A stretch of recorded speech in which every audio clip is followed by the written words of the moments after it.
Hello दोस्तों, आज के इस वीडियो में हम लोग बात करने वाले हैं मधुमक्खियों में लिंग निर्धारण पे। ठीक है बच्चों, लिंग निर्धारण से आपको तीन वैरायटी के क्वेश्चंस मिलते हैं बोर्ड एग्जाम में आप लोगों के।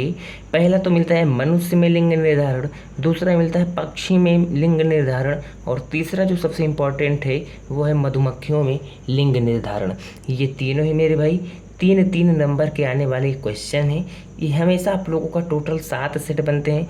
ये मान करके चलिए 2 से 3 सेट में एक एक हमेशा पूछा जाता है। 2 से 3 सेट में, चाहे मनुष्य लिंग निर्धारण पूछ ले, या पक्षियों में लिंग निर्धारण पूछ ले, या मधुमक्खियों में लिंग निर्धारण पूछ ले।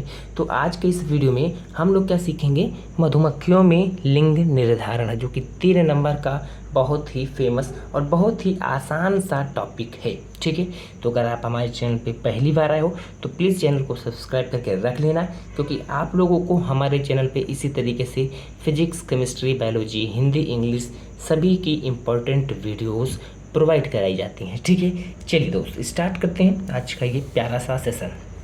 सबसे पहले हम लोग समझते हैं मेरे भाई कि ये जो मधुमक्खी है, ठीक है, मधुमक्खी जो हमारी होती हैं बेसिकली बच्चों, यह 3 प्रकार की होती हैं। कितनी प्रकार की मधुमक्खियाँ जो हमारी हैं, यह 3 प्रकार की होती हैं। कौन?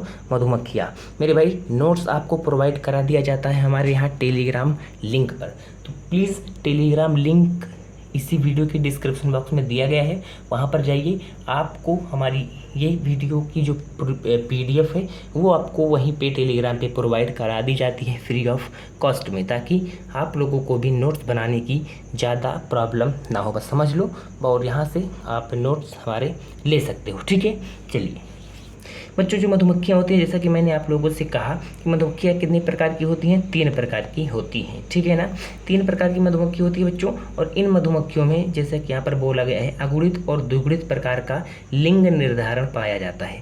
अगुणित का मतलब n, अगुणित का मतलब n, और द्विगुणित का मतलब 2n। ठीक है, इस 2 प्रकार की क्या पाई जाती हैं, लिंग निर्धारण पाई जाती हैं। ठीक है, समझते हैं बच्चों। ये आप लोगों को जो मैंने अभी बताया है जस्ट, कि जो हमारी मधुमक्खी हैं वो 3 प्रकार की पाई जाती हैं। पहला है रानी मधुमक्खी, जो कि द्विगुणित होती है, और यही मधुमक्खी जो होती है बच्चों क्या होती है, मादा होती है, यानी फीमेल। जैसे हम लोगों में, जैसे मनुष्यों में मेल और फीमेल होते हैं, उसी तरीके से जो हमारी मधुमक्खी है उसमें ये रानी मधुमक्खी क्या होती है बच्चों, मादा मधुमक्खी होती है। ठीक है, श्रमिक मधुमक्खी, ये मधुमक्खी बच्चों क्या होती हैं, बाँझ होती हैं। मतलब ये क्या करती हैं, बांध्यम का मतलब ये होता है कि जो बच्चे ना पैदा कर पाएँ। तो सिंपल सी बात है, यानी ये किसी भी प्रकार से लिंग निर्धारण की क्रिया में यह नहीं पार्टिसिपेट करेंगी, क्योंकि ये तो बांध्य होती हैं, मतलब ये बच्चे नहीं पैदा कर सकती हैं, तो ये तो कट्ठी हो गया। ठीक है, बट ये भी एक प्रकार की मधुमक्खी होती हैं, जो कि कैसी होती हैं बच्चों, द्विगुणित होती हैं। ठीक है, इनमें गुणसूत्रों की संख्या कितनी होती है, 32 होती है। ठीक है, तीसरा है बच्चों नर या ड्रोन मधुमक्खी। ये हमारा नर होता है, देखो आगे लिखा भी है नर या ड्रोन मधुमक्खी, जो कि अगुणित होता है। अगुणित में जो गुणसूत्रों की संख्या होती है वो होती है 16, और द्विगुणित में जो गुणसूत्रों की संख्या होती है मधुमक्खियों में वो होती है 32, यानी 32। देखो ये द्विगुणित हैं तो 32 गुणसूत्र हैं, ये भी द्विगुणित हैं तो 32 गुणसूत्र हैं। ठीक है, समझ में आ गई? आई होप कि आप लोगों को यहाँ तक की बातें। ठीक है दोस्त, चलिए आगे चलते हैं। अब इस तरीके से हम यहाँ पे कुछ स्टेप्स बता रहे हैं, जैसे जैसे मैं कर रहा हूँ, जैसे जैसे मैं आप लोगों को यहाँ पर बता रहा हूँ, वैसे वैसे आप पेपर में लिख करके आना। 100% आपको पूरे नंबर मिलेंगे, 1 नंबर आप लोगों का नहीं कटेगा मेरे भाई। ठीक है, सबसे पहले एक साइड लिखना है नर या ड्रोन, जिसको हम लोग बोलते हैं। दूसरी तरफ लिखना है मादा या रानी। ठीक है ना, मैंने आपको पहले ही बता दिया कि जो श्रमिक मधुमक्खी होती हैं ये क्या होती हैं बच्चों, ये बांध्य होती हैं, यह बच्चे नहीं पैदा कर सकती। सिंपल, ये तो पार्टिसिपेट ही नहीं करेंगी, है ना। चलिए अब हम लोग समझते हैं बच्चों, नर को हम लोग बोलते हैं मेल हनी बी, और मादा को हम लोग बोलते हैं फीमेल हनी बी। ठीक है, समझ में आ गई बातें। चलिए अच्छा, एक और क्वेश्चन, अगर आप लोगों को एक बात मैं आप लोगों को पूछूं, मैं आप लोगों से क्वेश्चन पूछूं कि जो बोलते हैं ना कि मधुमक्खी काट ली है, तो कौन सी मधुमक्खी काटती है, नर काटता है या फीमेल काटता है? आप लोग फटाफट से कमेंट बॉक्स में बता दो, फिर मैं लास्ट में आप लोगों को यहाँ पर बता दूंगा। ठीक है, अभी आप लोग सोच लो और उसके बाद में बता देना कि नर मधुमक्खी काटता है हम लोगों को कि मादा मधुमक्खी काटती है। ठीक है, ये आप लोग मुझे बता देना, जनरल क्वेश्चन है। मैंने आपको बताया कि जो नर मधुमक्खी होती है ये क्या होती है बच्चों, अगुणित होती है, जिसमें जो हमारे गुणसूत्रों की संख्या होती है कितनी होती है, 16 होती है। ठीक, उसी प्रकार से मादा जो हमारी होती है वह 2n होती है, यानी बच्चों इनमें गुणसूत्रों की संख्या कितनी होती है, 32 होती है। ठीक है, तो सबसे पहले बच्चों ये नर मधुमक्खी में क्या होता है, इसमें समसूत्री विभाजन होगा और इसमें अर्धसूत्री विभाजन होगा। इसके बाद हमारे युग्मकों का बनना, युग्मक बनेंगे। ठीक है, क्योंकि निषेचन कब होता है, जब युग्मक बन जाते हैं। तो युग्मक बनने से पहले विभाजन होता है, कौन सा, नर में बच्चों समसूत्री विभाजन होता है। तो n है बच्चों, जब इसमें समसूत्री विभाजन होगा तो सिंपल n ही बनेगा। अब जैसे इसमें अगर देखा जाए 2n है, यानी 32 गुणसूत्र है। ठीक है, 2n है, तो इसमें जब अर्धसूत्री विभाजन होगा तो ये कितना बनाएगा, इस तरीके से 2 बनाएगा, एक n है ना बच्चों। अब समझना, ये हमारा जो अगुणित वाला है ये क्या है, ये हमारा नर है ना, ये हमारा देखो नर है। ठीक है, तो नर क्या बनाएगा बच्चों, शुक्राणु बनाएगा। कौन सा युग्मक बनाएगा, अगुणित बनाएगा। समसूत्री विभाजन करने के बाद ये समसूत्री विभाजन करने के बाद, चूंकि ये अगुणित है तो अगुणित यहाँ पर क्या बनाएगा बच्चों, अगुणित ही यहाँ पे क्या बनाएगा यार, सिंपल सी बात है मेरे भाई, अगुणित ही तो बनाएगा, अगुणित है तो अगुणित ही बनाएगा। यानी यहाँ पर भी इसमें 16 गुणसूत्रों की संख्या होगी। और यहाँ पर ये जो है बच्चों 2n यानी द्विगुणित है, ये जब आगे जाएगी मधुमक्खी तो क्या होगी, इसमें अर्धसूत्री विभाजन, देखो लिखा है, स्टेप्स मैंने लिखे हैं, देखो इसमें अर्धसूत्री विभाजन होगा। और अर्धसूत्री विभाजन होगा तो देखो n और n इस तरीके से बनेगा, है ना, n और n यानी क्या हो जाएगा, अगुणित हो जाएगा। और बच्चों अब ये भी आप लोगों को पता है कि जो हमारा नर है उसमें शुक्राणु बनेगा, स्पर्म, और जो हमारा मादा है यानी फीमेल है उसमें क्या बनेगा, अंडाणु बनेगा। तो 2 अंडाणु बनेगा। अब एक अंडाणु इस स्पर्म के साथ, एक अंडाणु बच्चों इस स्पर्म के साथ क्या हो जाएगा, निषेचित हो जाएगा, यहाँ पर निषेचन हो जाएगा। और निषेचन के बाद क्या हो जाएगी, 2n हो जाएगा, n और n जब निषेचित हो जाएंगी तो यहाँ पर क्या हो जाएंगे बच्चों, 2n हो जाएगा। ठीक है, यानी द्विगुणित हो जाएंगी ये। ठीक है, निषेचन के बाद यहाँ पे द्विगुणित हो जाएंगी।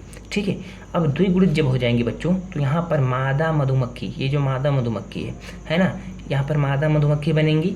और मादा मधुमक्खी जो बनेगी ये भी 2 प्रकार की बनेंगी। एक तो बन सकती है, अभी मैंने आपको बताया है, रानी मधुमक्खी, एक तो रानी बन सकती है, एक तो रानी बन सकती है, और एक क्या बन सकती है, एक श्रमिक बन सकती है, श्रमिक मधुमक्खी। श्रमिक मधुमक्खी क्या होती है बच्चों, बांधे होती हैं, मतलब ये बच्चे उच्चे नहीं पैदा कर सकती हैं। ठीक है, जो पैदा करती है मधुमक्खी बच्चे को, वो कौन, वो रानी मधुमक्खी पैदा करती है। समझ में आ गई बातें हमारी, अगर यहाँ तक ये बातें समझ में आ गई तो वही चीज़ यहाँ पर लिखा गया है, देखो मादा मधुमक्खी बनेगा। अब हमारी जो मादा मधुमक्खी होती हैं ये हमारे 2 प्रकार की हो सकती हैं, एक रानी मधुमक्खी और एक श्रमिक मधुमक्खी। ये बांधे होती हैं, मैंने आपको बता दिया। ठीक है, ये हमारी क्या होती हैं, बांधे होती हैं मेरे भाई। ठीक, चलिए अगर यहाँ तक की बातें समझ आ गई तो बात करते हैं भैया कि चलिए मादा मधुमक्खी तो हमारी बन गई, लेकिन भैया कैसे नर मधुमक्खी का जन्म होता है। तो नर मधुमक्खी का जन्म ऐसे होता है, देखो ये जो एक अंडाणु यहाँ से बचा है, मादा मधुमक्खी ने जब अर्धसूत्री विभाजन किया है तो यहाँ पर 2 अंडाणु बना है। एक अंडाणु को स्पर्म नहीं मिलता है, एक अंडाणु से स्पर्म नहीं मिलता है, मतलब यहाँ पे निषेचन की क्रिया नहीं होती है। तो बिना निषेचन के ही, यहाँ पर बच्चों बिना निषेचन के ही इस अंडाणु से क्या बन जाता है, डायरेक्ट हमारा नर ड्रोन बन जाता है। और इस प्रक्रिया को हम लोग अनिषेक जनन बोलते हैं।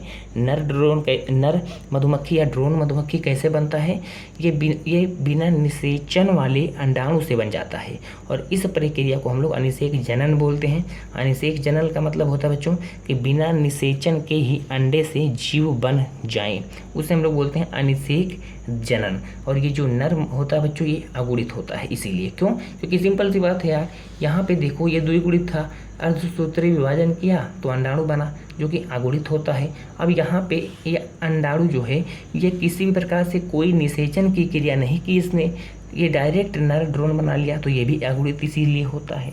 ठीक है ना, समझ में आ गई। तो ये कंप्लीट प्रोसेस आप लोगों को आई होप कि समझ में आ गया मेरे भाई। तो यही कंप्लीट प्रोसेस आप लोगों को याद रखना है, जैसे जैसे मैंने बताया है। एक बार मेरे वीडियोस को आप और देख लीजिएगा, समझ में आ जाएगा। अब एक जो जनरल क्वेश्चन था मैंने आपसे पूछा था अभी कि भैया नर काटता है या मादा, तो आप लोगों को याद रहना चाहिए मादा काटता है, ठीक है, फीमेल काटती है, और काटने के बाद इसका डंक जो है हमारे हाथों में फंस जाता है तो वह मर जाती है, ठीक है। मादा हम लोगों को जब काटती है, ठीक है, मादा मधुमक्खी जब हम लोगों को काटती है तो उसका डंक हमारे हाथों में या जहाँ पे बॉडी पे काटती है वहाँ पे फंस जाता है और वह मर जाती है। ठीक उसी प्रकार से कोई भी मादा हो गई, जैसे मादा मच्छर हो जाती हैं, ठीक है, वो भी काटते हैं। नर नहीं काटता, नर बहुत सीधा होता है, मादा ही काटते हैं, फीमेल मच्छर ही काटते हैं हम लोगों को, ठीक है ना। तो आई होप कि आज की इस वीडियो को आप लोगों ने एकदम अच्छे तरीके से देखा होगा, और इसका नोट्स आपको टेलीग्राम लिंक पर मिल जाएगा मेरे भाई। तो इस तरीके से अगर आप लिखते हो तो आपका 3 मार्क्स जो है, ये 3 मार्क्स ये कहीं नहीं जाने वाला है मेरे भाई, ये आपके ही झोली में आने वाला है, ठीक है। तो आज की इस वीडियो को यहीं पर एंड करते हैं मेरे प्यारे बच्चों, मिलते हैं इसी तरीके से नेक्स्ट वीडियो में। तब तक के लिए ta-ta bye bye, take care.